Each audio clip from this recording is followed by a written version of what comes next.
प्रश्नावली 17.6 का तीसरा प्रश्न है, यदि 1/a, 1/b, 1/c समांतर श्रेणी में है तो सिद्ध कीजिए।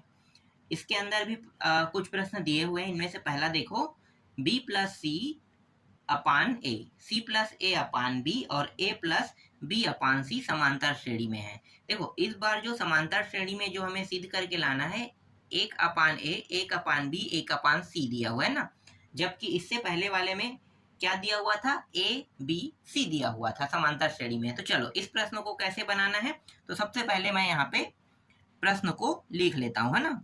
हल b प्लस सी अपान ए, उसके बाद है c प्लस ए अपान बी और a प्लस बी अपान सी दिया हुआ है।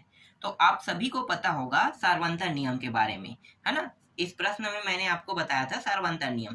सार्वंतर नियम क्या कहता है अभी? सार्वंतर जो नियम है वो ये कहता है कि पीछे वाले पद में आगे वाले पद को घटाना है। तो पीछे वाला पद कौन सा है? ये जो c प्लस ए अपान बी पीछे वाला पद है, और इसमें आगे वाले को घटाएंगे तो b प्लस सी अपान ए, फिर बराबर लिखो। अब क्या करेंगे, इसमें भी वही नियम हमें लागू करना है। ठीक है, पीछे वाले पद कौन सा है? a प्लस बी अपान सी, और ये इसके पीछे वाला पद ये है ना, तो घटा देते हैं तो c प्लस ए अपान बी। ठीक,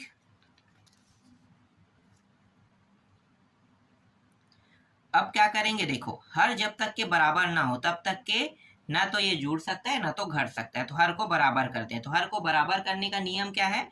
इस a का इस पूरे के साथ गुणा, इस b का इस पूरे के साथ गुणा। तो गुणा करते हैं तो ये हो जाएगा ac प्लस a का वर्ग। अब इस b का गुणा करो तो माइनस b का वर्ग, और ये माइनस है, ध्यान देना। तो ये जो माइनस है इसका अंदर में इसके साथ भी गुणा होगा, इसे कोष्टक के अंदर लिख लो, तब आपको थोड़ा सा समझ में आएगा। ठीक है, क्योंकि माइनस वाला जो चिन्ह होता है ना, प्लस वाले से काफी कॉम्प्लिकेटिव रहता है। अगर उसके अंदर दो मान है, जैसे देखो b और c, तब क्या होगा ऐसी स्थिति में? अगर यहाँ पे बाहर में माइनस दिया है तो मतलब ये दोनों को गुणा कर रहा है, दोनों को ये माइनस जो चिन्ह है वो गुणा कर रहा है, समझो। तो देखो ये माइनस गुणा करेगा तो ये माइनस b बन जाएगा ना, तो b का वर्ग हो गया। देखो b का गुणा करे तो b का वर्ग हो गया, और माइनस b इसके साथ आगे में आएगा क्योंकि अंदर में प्लस है, तो बाहर में क्या होगा, माइनस हो जाएगा जब कोष्टक हटाएंगे तो ये भी माइनस बन जाएगा। ठीक है, ये प्लस भी माइनस बन जाएगा, तो ये बी सी हो जाएगा। ठीक है, यही इसका नियम है। अब इन दोनों को साथ में गुणा कर दो तो ये ए बी। ऐसा यहाँ भी करेंगे, देखो b का गुणा इन दोनों के साथ करेंगे तो ये ए बी प्लस बी का वर्ग। अब यहाँ पे ये दोनों माइनस में हो जाएगा तो c का वर्ग और ये माइनस ए सी, और इन दोनों का गुणा करें तो बी सी आएगा। ठीक है, यहाँ तक आपको पूरा समझ में आ गया। अब आगे देखो, ये जो ए बी दिया है ना, ए बी, और यहाँ पे क्या दिया, बी सी दिया है। तो ए बी में ए बी सी, देखो मान में ए बी सी होता है ना, तो यहाँ पे सिर्फ ए बी दिया है। तो ऐसे कंडीशन में क्या करेंगे, इसमें सी लाना है नीचे में, और यहाँ पे देखो यहाँ पे किसकी आवश्यकता है, ए की आवश्यकता है। तो ऐसे कंडीशन में हम क्या करेंगे कि ये जो ऊपर नीचे है, ऊपर नीचे में किसका गुणा कर देंगे, सी का, और यहाँ पे ऊपर नीचे में किसका गुणा कर देंगे, ए का। तो कैसे होगा, देखो ऊपर में गुणा करेंगे तो यहाँ पे सी का गुणा कर रहे हैं, तो सी का गुणा कोष्टक के अंदर लिखो, ए सी प्लस ए का वर्ग माइनस बी का वर्ग माइनस बी सी। ठीक है, और नीचे में भी गुणा होगा, तो नीचे में गुणा होगा तो ए बी सी लिख दो। देखो सी यहाँ भी गुणा, यहाँ भी गुणा हो गया। इसी तरीके से यहाँ पे ए की कमी है ना, तो ए की कमी है तो ऊपर में ए का गुणा कर दो, तो ए बी कोष्टक के अंदर बी का वर्ग माइनस सी का वर्ग माइनस ए सी, और नीचे में ए बी सी हो गया। ठीक है, इस तरीके से सी का अब अंदर गुणा कर दो। सी का चाहो तो गुणा कर सकते हो, नहीं करना चाहो तो जरूरी नहीं है कि आप सी का गुणा करो। ठीक है, सी हमें बस इस प्रकार से लेना है और ये इस प्रकार से लेना है। देखो अब आगे क्या करने वाले हैं, यहाँ पे देखो जोड़ा बना लेते हैं, ये जोड़ा और ये जोड़ा। ठीक है, दोनों जोड़ा में देखो कौन सा मान उभयनिष्ठ के रूप में निकल सकता है। तो जो मान उभयनिष्ठ के रूप में निकल सकता है उसको क्या करेंगे, निकाल लेंगे। या हम क्या करने वाले हैं, या हम ऐसा भी कर सकते हैं। ठीक है, उभयनिष्ठ निकालेंगे तो ये लंबा प्रक्रिया होगा, तो ज्यादा लंबा नहीं करते, थोड़ा सा शॉर्टकट कर देते हैं ना। तो ये जो ए का वर्ग बी का वर्ग को हम क्या करेंगे, एक साइड लिख लेते हैं। ठीक है, ए के वर्ग माइनस बी का वर्ग, फिर यहाँ पे प्लस है ए सी माइनस बी सी, इस तरीके से। और नीचे में क्या है, ए बी सी। इसी तरीके से यहाँ भी हम कर लेते हैं, जो वर्ग वर्ग वाला है उसको आगे में लिख लो, तो b का वर्ग माइनस सी का वर्ग, फिर प्लस ए बी माइनस ए सी। ठीक है, इस तरीके से। ज्यादा कॉम्प्लिकेटेड और ज्यादा पेचीदा तरीके से हल नहीं करेंगे, जितना आसान हो सके उतनी आसान तरीके से हल करते हैं। ठीक है, यहां तक आपको पूरा समझ में आ गया। अब ये जो c है इसको लिख लेते हैं, बड़ा कोष्टक लगाओ। अब देखो ये जो है a का वर्ग माइनस बी का वर्ग, सर्व समीकरण में क्या होता है भाई, a का वर्ग माइनस बी के वर्ग का मतलब a प्लस बी होगा एक खंड, और एक खंड कौन सा होगा, a माइनस बी। इसी में टूटेगा ना, a का वर्ग माइनस बी का वर्ग जो है दो हिस्सों में इस प्रकार से टूट जाएगा। उसके बाद देखो यहाँ पे उभयनिष्ठ क्या निकल रहा है, यहाँ पे उभयनिष्ठ निकल रहा है c, तो प्लस c उभयनिष्ठ निकालो, और फिर यहाँ पे ए बी, तो a माइनस बी को लिख लो, कोष्टक बंद कर दो। और नीचे में क्या था, ए बी सी है ना, तो ए बी सी को इस प्रकार से लिख लेंगे। सेम ऐसा ही यहां भी होगा, तो ये ए, ये हो गया बी प्लस सी, और बी माइनस सी, दो हिस्सों में ये भी टूट गया। फिर प्लस यहाँ पे उभयनिष्ठ क्या निकल रहा है, देखो ए दोनों में है तो ए उभयनिष्ठ निकल जाएगा, और ए यहाँ पे क्या, ए नहीं बी और सी, बी और सी बचा है, तो बी और सी को अगले कोष्टक में लिख देंगे इस तरीके से, और ये बड़ा कोष्टक भी बंद, और यहाँ पे ए बी सी। अब देखो और उभयनिष्ठ निकल रहे हैं ना, और उभयनिष्ठ क्या निकल रहा है, देखो ये दोनों सेम है, ये दोनों सेम है, तो ये दोनों सेम है तो पहले सी को लिखो बड़ा कोष्टक में इस तरीके से, ये दोनों सेम है तो ये दोनों सेम है, तो पहले हम क्या करेंगे, इसको आगे में लिखेंगे a माइनस बी। ठीक है, अब देखो बचा क्या है, ये दोनों तो निकल गया है ना, ये दोनों निकल गए, ये दोनों आगे में आ गया है। अब बचा a प्लस बी, और यहाँ पे देखो प्लस सी बचा है, तो इसको एक साथ लिख दो, a प्लस बी प्लस सी, कोष्टक बंद, और ये ए बी सी। सेम वैसे ही यहाँ भी करेंगे, ए बड़ा कोष्टक लगाओ, देखो b और c को आगे में ले आते हैं उभयनिष्ठ के रूप में, ये निकल जाएगा, तो b माइनस सी उभयनिष्ठ के रूप में निकल गया, बचा क्या है b प्लस सी, और यहाँ पे a, तो जमा के लिख लो। ठीक है, सभी प्लस में है, तो a प्लस बी प्लस सी, ये इस तरीके से, और यहाँ पे ए बी सी रहेगा। ठीक है, यहाँ तक आपको पूरा समझ में आ गया। अब यहाँ पे देखो ये भी गुणा में, ये भी गुणा है, ये भी गुणा है, तीनों गुणा में है ना, ये भी गुणा में, ये भी गुणा है, ये भी गुणा में, तीनों गुणा में है, तो तीनों गुणा के फॉर्म में है, तो मतलब ये जो मान है ये आसानी से एक दूसरे से कट जाएगा। हालांकि एक स्टेप और बनता है ये, पर मैं यहीं पे काट रहा हूँ, आपको तो समझ में आ गया है, इसका मतलब ये आसानी से कट रहा है ना, तो ए बी सी, और यहाँ भी ए बी सी को हम आसानी से काट देते हैं। और कुछ कट रहा है क्या, जो कट रहा है उसको कटा देना। देखो नीचे वाला मान और ये नीचे वाला मान सेम टू सेम है, सेम टू सेम है, तो ये भी क्या हो जाएगा, कट जाएगा। ठीक है, अब आपको दिखाई क्या दे रहा है, जो नहीं कट रहा है ना, तो जो नहीं कटा है वो है सी है और a माइनस बी है, और देखो यहाँ पे क्या है, a और b माइनस सी है जो नहीं कटा है। ठीक है, इसको हम एक समीकरण नाम दे देते हैं, इसको हम पहला समीकरण नाम दे देते हैं। ठीक है, ये हो गया पहला समीकरण। अब हमें क्या बताना है, अब हमें ये बताना है, इसलिए है ना, एक अपान ए, एक अपान बी और एक अपान सी। ठीक है, इसको भी ले लेते हैं, कहा किसमें है, समांतर श्रेणी में है कह रहा है। ठीक है, इसको भी ले लेते हैं।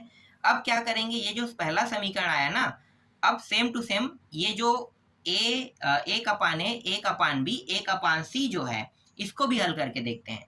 तो आपको पता होगा सार्वंतर नियम क्या होता है भाई, पीछे वाले पद में आगे वाले पद को घटाना, तो एक अपान बी माइनस एक अपान ए बराबर, यहाँ भी ऐसे ही करेंगे, एक अपान सी में एक अपान बी को क्या कर देंगे, घटा देंगे, तो ये हो जाएगा।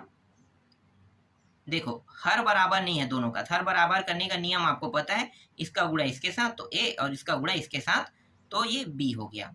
अब इन दोनों का साथ में गुणा तो ए बी, यहाँ भी वैसे ही b और ये c का गुणा एक के साथ इस तरीके थे, तो सी भी हो जाएगा। अब देखो यहाँ भी b, यहाँ भी b, कट गया, काट दो, जो कटा है उसको क्या करना है, कटा देना है। अब ये c का गुणा इसके साथ करो तो c a माइनस बी और इस a का गुणा यहाँ पे करो तो a b माइनस c, और इसको हम नाम दे देते हैं समीकरण 2। अब देखो ये समीकरण 1 है और ये समीकरण 2 है, तो समीकरण 1 और समीकरण 2 दोनों बराबर है कि नहीं? बिल्कुल दोनों बराबर है। तो दोनों बराबर है तो इसका मतलब क्या है कि इसका मतलब ये है कि अगर दोनों बराबर हो रहा है, इसका मतलब ये है कि ये क्या हो रहा है, सिद्ध हो रहा है ना? सिद्ध, यहाँ पे आपको लिखना है सिद्ध हुआ, ठीक है, नीचे में लिख लेना है। तो यहाँ पे आपको इस प्रकार से लिखना है समीकरण 1 और 2 से क्या हुआ, सिद्ध हुआ, ठीक है। तो समीकरण 1 और 2 से इस प्रकार से आप लिख सकते हो। तो समीकरण 1 और 2 बराबर है, आप ऐसा भी बता सकते हो बराबर बराबर है, इसलिए यह प्रश्न क्या हो रहा है, इसलिए यहाँ पे इसलिए लगा देना है, इसलिए जो प्रश्न दिया हुआ था उसको आपको लिख लेना है, ठीक है। अब इसलिए b प्लस सी अपान ए, सी प्लस ए अपान बी और a प्लस बी अपान सी क्या होंगे, समांतर श्रेणी में होंगे, है ना? तो समांतर श्रेणी में है, ठीक है, ये आपको लिख लेना है। इसके बाद आपको लिखना है सिद्ध हुआ, ठीक है, जो मैं यहाँ पे लिख रहा हूँ ना इसको यहाँ पे लिख लेना, ठीक है, सिद्ध हुआ। तो इस तरीके से आपका तीसरा का पहला प्रश्न बन गया। अब देखो तीसरा का दूसरा प्रश्न, देखो तीसरा का दूसरा प्रश्न कैसे बनेगा मैं आपको बताता हूँ, ठीक है। देखो बहुत आसान प्रश्न था ना तीसरा का पहला, समझ में आ गया भी होगा। अब तीसरा का दूसरा देखो, तो तीसरा का दूसरा प्रश्न है a कोष्टक के अंदर b प्लस सी दिया हुआ था और b कोष्टक के अंदर c प्लस a दिया हुआ था, फिर c कोष्टक के अंदर a प्लस b, ठीक है, ये भी किसमें है, समांतर श्रेणी में है, ठीक है, प्रश्न कह रहा है, ठीक है। तो ये प्रश्न है और आपको नियम पता होगा, क्या है भाई नियम, पीछे वाले पद में आगे वाले पद को घटाया जाता है ना, जो सार्वंतर नियम है वो यही कहता है, पीछे वाले पद में आगे वाले को घटाना है। तो पीछे वाला पद कौन सा है, ये है b c minus c plus a, है ना। अब ये a कोष्टक के अंदर b प्लस c बराबर, यहाँ पे पीछे वाला पद कौन सा है, ये है c a प्लस b और घटाएंगे किसको, इसको, तो b c प्लस a, इस तरीके से, ठीक है। अब बस इसको हल करते जाना है, तो हल कर दो, तो इस b का अंदर गुणा कर दो, तो ये हो जाएगा bc और ये ab हो जाएगा, इस a का अंदर गुणा करेंगे तो ध्यान देना, देखो ये दोनों प्लस में है तो माइनस का अंदर गुणा होगा तो दोनों मान माइनस में हो जाएगा, तो ये ab माइनस और ये ac माइनस। सेम ऐसा ही इसके साथ भी करेंगे, तो ये ac प्लस bc माइनस, देखो यहाँ भी होगा है ना, तो ये bc माइनस ab, इस तरीके से। अब देखो जो जो कट रहा है यहीं पे कटा देते हैं, ठीक है, सारे मान को अगर हम इस पार ले जाते हैं या इस पार ले जाते हैं, ठीक है, तो भी कट रहा है, तो हम क्या करेंगे, अगर जिनका चिन्ह लेफ्ट हैंड साइड में सेम है और राइट हैंड साइड में सेम है वो कट जाएगा, सेम टू सेम वाला। तो देखो यहाँ पे BC है, BC सेम है क्या, देखो BC यहाँ भी प्लस में है, यहाँ भी प्लस में, ध्यान देना ये भी प्लस में, ये भी प्लस में, तो यहीं से कटा देते हैं, ठीक है, एक दूसरे के साइड ले जाने की जरूरत नहीं। अगर मैं इस पार से इस पार ले जाऊंगा तो ये माइनस बनेगा, है ना, ये इस साइड आके माइनस हो जाएगा, माइनस BC, तो भाई ये प्लस और माइनस होके कट जाएगा, इसीलिए सेम सेम जो चिन्ह वाले हैं उनको काट देते हैं। तो BC प्लस में है, BC प्लस में, कट गया। अब देखो और कोई मान जो है वो प्लस में है, तो यहाँ पे एक मिनट, यहाँ पे देखो AB है ना, AB सही है, यहाँ पे कहीं पे गलती थोड़ी हुआ है, ध्यान देना है ना, ठीक है, हो सकता है यहाँ पे जैसे लिखा हूं ना यहाँ पे गलती हो जाएगा तो प्रश्न गलत हो जाएगा, इसलिए थोड़ा ध्यान से देखना, ठीक। अब देखो यहाँ पे क्या है, AB दिया हुआ है और यहाँ भी क्या दिया हुआ है, AB दिया हुआ है, ठीक है, AB और AB दिया हुआ है, तो एक मिनट, यही तो गलती नहीं होना चाहिए ना, यहाँ पे गलती हो रहा है क्या, यहाँ पे दोनों एक जैसा कैसे हो सकता है, चलो देखते हैं कहाँ पे गलती किए हैं, उसको ढूंढ लेते हैं। देखो कहीं पे गलती थोड़ी हुआ है ना, ढूंढते हैं, नहीं मुझे तो गलती नहीं दिखाई दे रहा है, ठीक है, क्योंकि यहाँ पे दो मान कट रहा है ना, तो थोड़ा सा अजीब लग रहा था कि हाँ भाई ये ऐसा हो सकता है इसलिए कट रहा है, तो दो मान जैसे यहाँ पे देखो ये दोनों कट गया, ठीक है, ये दोनों कट गया, ठीक, तो ये दोनों कट गया, हाँ कोई बड़ी बात नहीं है, माइनस AC, ठीक है, माइनस AC बचेगा, यहाँ पे भी देखो क्या बच रहा है, AC। अब देखो ये चिन्ह जो है अलग अलग, इसलिए हम इसे नहीं काटेंगे, अब ये जो माइनस बी सी है ना, देखो यहाँ पे हमने काट दिया, जबकि इन दोनों को काटना था। ठीक है, इन दोनों को काटते, यहाँ पे हमने इसको काट दिया है, तो क्या करेंगे, इसको इस पार वापस ले आते हैं, तो ये माइनस से क्या हो जाएगा, प्लस बी सी हो जाएगा। ठीक है, इस प्रकार से। अब बचा क्या है यहाँ पे, ए बी। ठीक है इस प्रकार से। ठीक, अब यहाँ पे देखो क्या उभयनिष्ठ निकल सकता है, यहाँ पे सी उभयनिष्ठ निकाल लो, बी माइनस ए। अब यहाँ पे क्या उभयनिष्ठ निकल सकता है, ए और सी माइनस बी। ठीक है, इस प्रकार से। ठीक, तो इसको हम समीकरण 1 नाम दे देते हैं। अब क्या करने वाले हैं भाई, 1 अपान जो ए है और 1 अपान बी है और 1 अपान सी है, ये भी क्या है, समांतर श्रेणी में है ना, ये भी समांतर श्रेणी में है। तो इसको भी देखते हैं सिद्ध करके कि ये जो समीकरण 1 है इसके जैसा आ रहा है कि नहीं आ रहा है। तो पीछे वाले पद में आगे वाले को घटा दो, 1 अपान बी, 1 अपान बी में 1 अपान ए को घटाना है, बराबर 1 अपान सी में 1 अपान इसको घटाना है, बी को घटाना है। तो ये हो गया बी ये ए माइनस बी और ये ए बी, और ये हो जाएगा बी माइनस सी और ये सी बी। ठीक है, यही होगा। तो ये भी कट गया और ये आ रहा है सी ए माइनस बी ए और बी माइनस, एक मिनट कहाँ पे है, गलती करोगे, हाँ इसको इस साइड ले जाना है। ठीक है, बी माइनस सी। ठीक है, इस प्रकार से हमें प्राप्त हो। ये हमारा कौन सा समीकरण है, दूसरा समीकरण है। देखो दूसरा समीकरण और पहला समीकरण सेम टू सेम है कि नहीं, यहाँ पे देखो मिला हुआ। देखो यहाँ पे b आगे में माइनस है, c आगे में b, देखो यहाँ पे आगे पीछे बस हुआ है ना। तो चलो इसको दूसरा समीकरण अभी मत दो, इसको थोड़ा सा सेम टू सेम कर लेते हैं। ठीक है, तो दोनों ये पूरा पद में माइनस का क्या कर सकते हैं, गुणा कर सकते हैं ना। तो माइनस का गुणा कर दो, तो जैसे हम माइनस का गुणा करेंगे तो ये जो कोष्टक के अंदर वाला जो मान है वो क्या होगा, बदल जाएगा। ठीक है, जो प्लस है वो माइनस माइनस प्लस हो जाएगा, तो ये प्लस बन गया और ये माइनस बन गया। ठीक है, देखो ये और ये सेम आ गया, फिर ए, फिर यहाँ भी वैसे होगा सी माइनस बी बन जाएगा। देखो अब ये दूसरा समीकरण नाम दे देते हैं। ठीक है, अब इसको दूसरा समीकरण, अब देखो ये जैसा दिखाई दे रहा है वैसा ये भी दिखाई दे रहा है। ठीक है, तो दोनों समीकरण एक जैसा है, तो यहाँ पे लिखो समीकरण 1 और 2 बराबर है, इसलिए ये जो प्रश्न है A B plus C, B C plus A, C A plus B क्या होंगे, समांतर श्रेणी में होंगे, है ना। तो समांतर श्रेणी में है, तो इस प्रकार से ये प्रश्न भी क्या हुआ, सिद्ध हुआ। ठीक है, ये आपको समझ में आ गया ना, ये भी प्रश्न सिद्ध हुआ। चलो अगला प्रश्न देखते हैं। अब देखो चौथा प्रश्न को, चौथा प्रश्न क्या है, यदि समीकरण b माइनस सी और कोष्टक बना ना, कोष्टक के बाहर में गुणा क्या है, x का वर्ग है, प्लस कोष्टक के अंदर c माइनस ए और गुणा है x इसके साथ, फिर a माइनस बी दिया हुआ है और बराबर 0 के मूल बराबर है, तो सिद्ध कीजिए कि ए बी सी समांतर श्रेणी में है।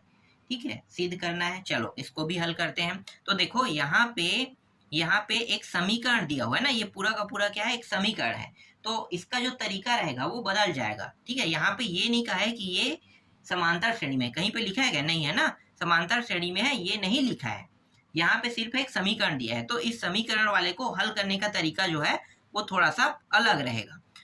तो इसको हल करने के लिए हम कक्षा 10वीं के जो अध्याय 3 है उसके नियम का उपयोग करने वाले हैं। तो कक्षा 10वीं में अध्याय 3 में विविक्तिकर नियम दिया हुआ था ना, जिसे हम डी से प्रदर्शित करते हैं विविक्तिकर को। तो डी बराबर बी का वर्ग, इसको बड़ा लिख लो ज़्यादा अच्छा रहेगा, बी का वर्ग माइनस 4ac, इस तरीके से। ठीक है, क्यों बड़ा लिख रहे हैं, क्योंकि यहाँ पे पहले से छोटे छोटे में दिया हुआ है, इसलिए इसे बड़े में लिख लेते हैं। तो d का वर्ग बराबर b का वर्ग माइनस 4ac, इस नियम का उपयोग करेंगे। तो a का मान क्या रहेगा भाई, देखो a का मान, ये आगे वाले को a कहेंगे, ठीक है, जिसके साथ x के वर्ग का गुणा है, और जिसके साथ x का गुणा है इसको हम b कहेंगे, और जिसके साथ कोई भी गुणा नहीं इसको c कहेंगे। तो b माइनस सी, ये हो गया a का मान, b का मान c माइनस a, और जो c है इसका मान हो जाएगा a माइनस बी हो जाएगा। ठीक है, अब इन मानों को कहाँ पे रखेंगे, इसे हम पहला समीकरण मान लेते हैं। ठीक है, पहले समीकरण में मानों को रखने पर, तो पहला समीकरण d बराबर b का मान कितना है भाई, c माइनस a, इसका वर्ग कर दो, फिर -4 कोष्टक के अंदर देखो a और c, तो a का मान b माइनस सी है और c का मान कितना है, a माइनस बी है। इस तरीके से आगे हल करोगे तो देखो ये वर्ग है ना, तो वर्ग है तो सर्व समीकरण में क्या होता है भाई, c का वर्ग प्लस a का वर्ग माइनस 2ac होगा, फिर -4 कोष्टक के अंदर लिख दो। अब इन दोनों को गुणा करते हैं। ठीक है, गुणा करेंगे तो ये a और b, तो a b गुणा हो गया, फिर -ac हो जाएगा, फिर b का गुणा करेंगे तो -b का वर्ग हो जाएगा, फिर इन दोनों का गुणा करने पर माइनस में प्लस हो जाएगा और ये हो जाएगा bc हो जाएगा। इस तरीके से फिर d बराबर c का वर्ग a का वर्ग माइनस 2ac।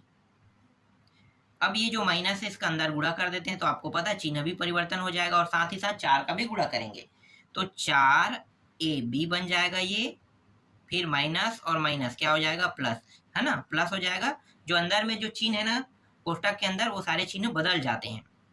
ठीक है, जब माइनस रहता है तो माइनस का अंदर गुणा हो रहा है, इसका मतलब ये है कि 4ac हो जाएगा, ये भी माइनस में प्लस 4b का वर्ग, और ये प्लस में है तो -4bc हो जाएगा। ठीक है, इस तरीके से।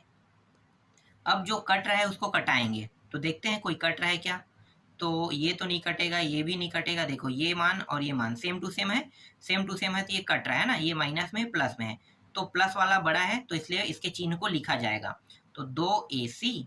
इसके बाद और कुछ कट रहा है क्या, नहीं कट रहा है ना, तो ये जैसा है वैसा लिखेंगे, 4ab फिर प्लस 4b का वर्ग, और इसके बाद है -4bc। ठीक है, इस प्रकार से। इसके बाद d बराबर ये जो दिखाई दे रहा है ना आपको, ये एक सर्व समीका है। ठीक है, सर्व समीका, तो सर्व समीका है तो ये पूरा प्लस में है, देखो प्लस में है तो a और प्लस b करना है। ठीक है, और इसका वर्ग कर देना है। ठीक, इस तरीके से यहाँ पे प्लस 4b का वर्ग है, इसको भी हम क्या करेंगे, आगे ले आते हैं, तो 4b का वर्ग को और कैसे लिख सकते हैं, इसको 2 का वर्ग लिख सकते हैं। ठीक है, तो 2 हमने लिख दिया और b में पहले से वर्ग है तो b, अब कोष्टक के ऊपर में वर्ग लगा देते हैं। ठीक है, तो देखो अगर हम इसको हल करेंगे तो 2 2 कितना हो जाए, 4, और b का वर्ग है। ठीक है, ऐसे ही आएगा, तो इसको हम इस प्रकार से लिख लेते हैं। ठीक, ये क्लियर हुआ।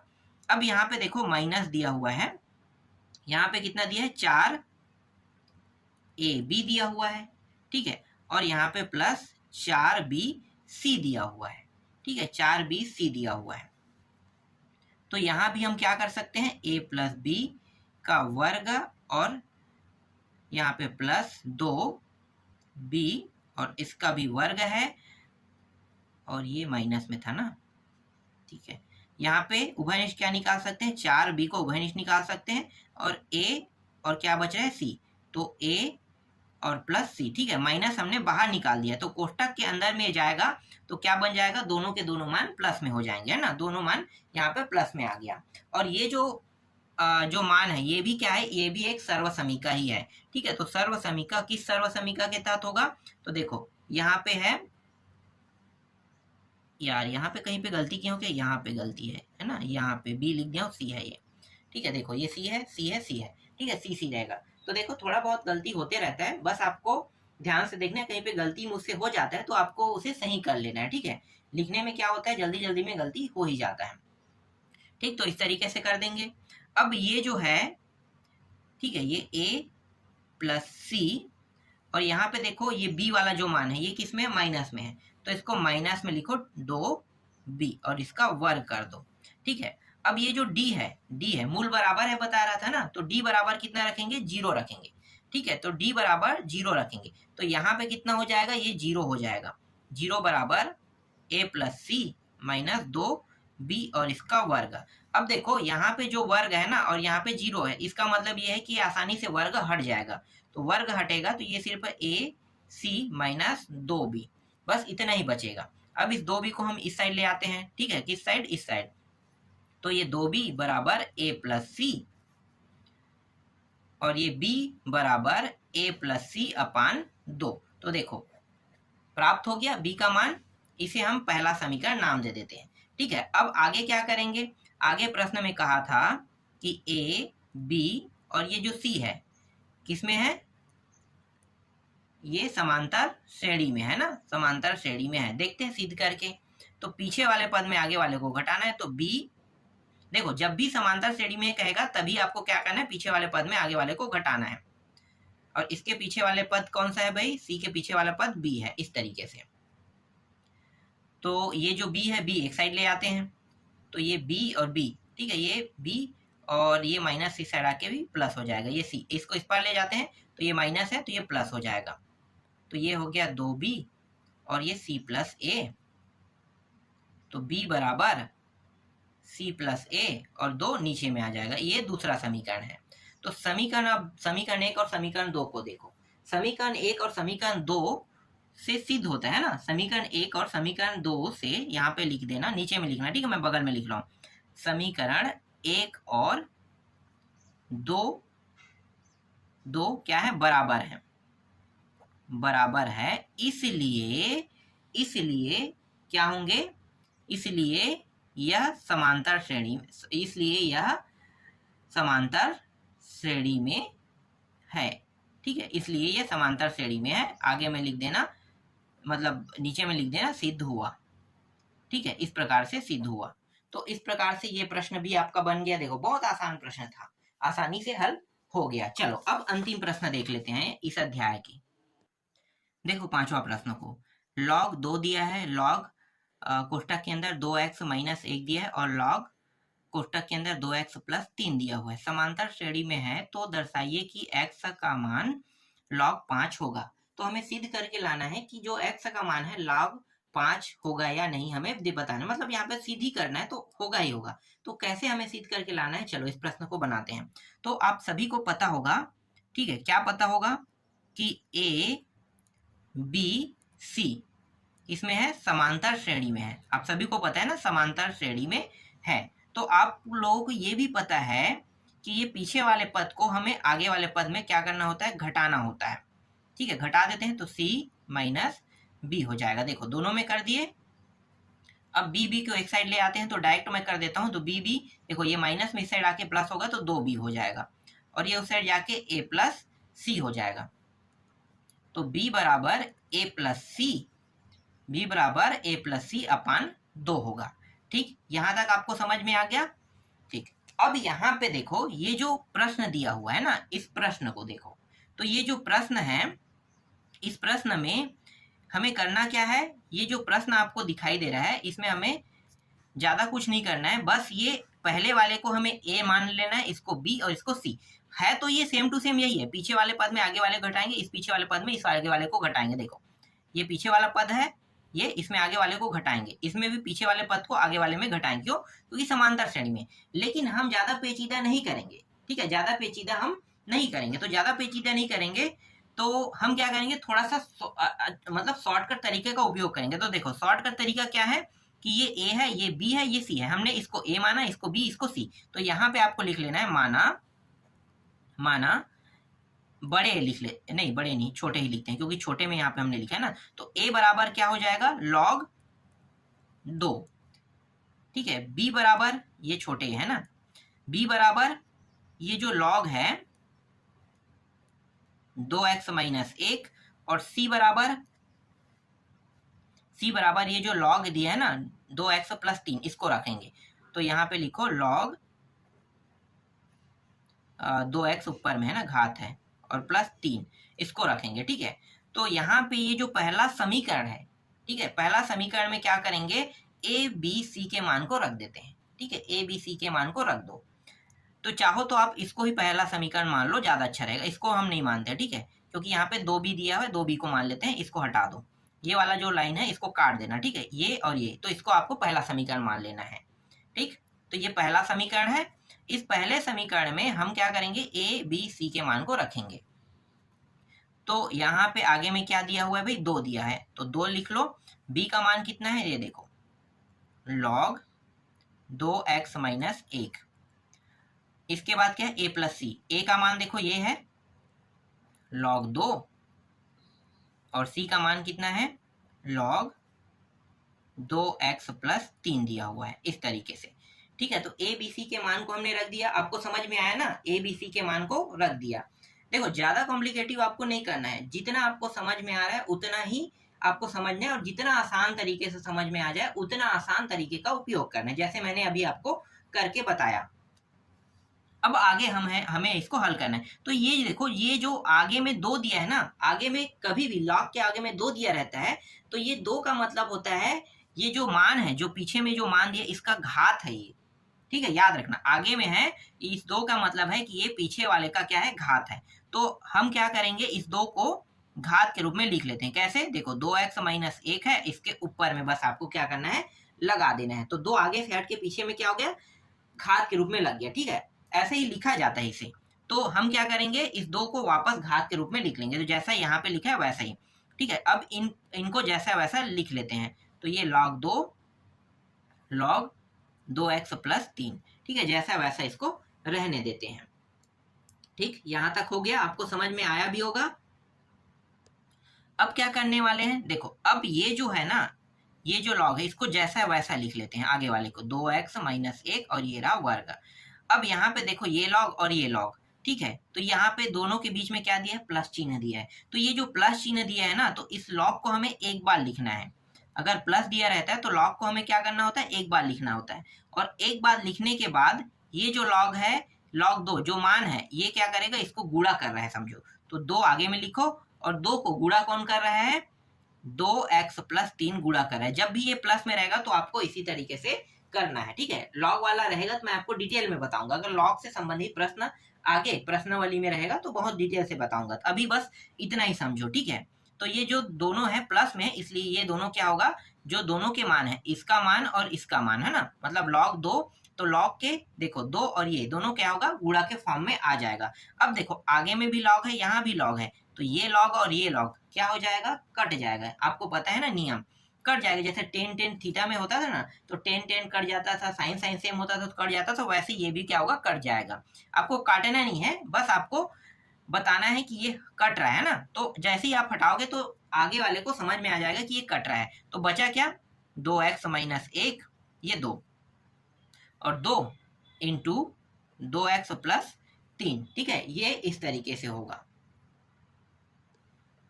अब इसका वर्ग का मतलब क्या होता है, सर्व समीकरण से आपको पता होगा कि ये जो होगा, ये हो जाएगा 2x है ना, 2 का 2 घात x हो जाएगा। फिर यहाँ पे आपको क्या करना है, प्लस लगाना है, और ये प्लस 1 हो जाएगा। फिर माइनस 2 इंटू ये 2 है ना, तो ये 2 तो हो गया, तो 2x, ये 2x, और 1 का गुणा करेंगे तो 1 ही आएगा ना, तो 1 को नहीं लिखेंगे, तो ये बस इतना ही लिखते हैं। ठीक है, और इसके बाद यहाँ पे 2 दिया हुआ है, और यहाँ पे ये, तो ये क्या होगा, 2x, एक इसमें एक घात है, कुछ नहीं मतलब एक घात, तो इसके साथ ये जुड़ जाएगा, और प्लस ये हो गया 3, इस प्रकार से। तो ये हो गया 2x, ठीक, और ये प्लस 1 है। इस प्लस 1 को क्या करना है भाई, देखो यहाँ पे प्लस 3 दिया हुआ है ना, यहाँ पे कितना दिया हुआ है, प्लस, हाँ एक मिनट में यहाँ पे थोड़ा सा गलती हुआ है, गलती को फिर से सुधार लेते हैं। ठीक है, ये देखो, ये जो है ये पूरा इस पद को गुणा कर रहा है ना, तो पूरा पद को गुणा कर रहा है, तो ये जो 2 है इसको भी गुणा करेगा, तो ये 6 बन जाएगा। ठीक है, इसको हमने नहीं लिखा था ना, 6 बन जाएगा, तो ये 6 हो गया। और ये जो पूरा मान है, ठीक है, ये पूरा मान जो है, अगर हम इस साइड लेके आएंगे, इस साइड लेके आएंगे, तो देखो ये 6 जो है ये क्या हो जाएगा, इस साइड आके माइनस हो जाएगा, तो यहाँ पे 1 में घटाएंगे तो कितना आ जाएगा, -5 आ जाएगा। ठीक है, तो -5 इस प्रकार से हम क्या करेंगे, लिख देंगे। ठीक है, ये भी आपको समझ में आ गया। और इसका मतलब क्या होता है, इसका मतलब होता है -2x प्लस 1, यही होगा। ठीक है, और इसको भी हम इस साइड लेके आते हैं, तो ये भी माइनस में हो जाएगा, तो माइनस में होगा, तो 2x प्लस 1 बराबर 0। ठीक है, काफ़ी कॉम्प्लिकेटिव यहाँ पे हल हो रहा है ना, तो हो सकता है आपको थोड़ा सा कठिन लगे, लेकिन ध्यान से देखोगे तो आपको ये समझ में आ जाएगा। स्टेप बाय स्टेप हम लोग हल करते जा रहे हैं। तो इसके बाद 2x, फिर ये देखो ये माइनस जमा के भी लिख रहे हैं, माइनस माइनस माइनस ही रहेगा है ना, जुड़ जाएगा तो, और ये दो बार हो जाएगा, 2 और 2 x प्लस 1, ठीक है, x प्लस 1, और ये -5 रहेगा, ये हो गया -5, और यहाँ पे बराबर 0। अब क्या करेंगे, अब यहाँ पे हम लोग मान लेते हैं, ठीक है, माना ये जो 2x है, ये जो 2x है, ठीक है, सिर्फ ये 2 और x को मान रहे हैं, 2x बराबर कितना मान रहे हैं, y मान रहे हैं। तो जहां पे 2x है वहां पे हमें क्या रखना है, y रखना है। तो देखो यहाँ पे 2x की जगह में क्या रखेंगे, y।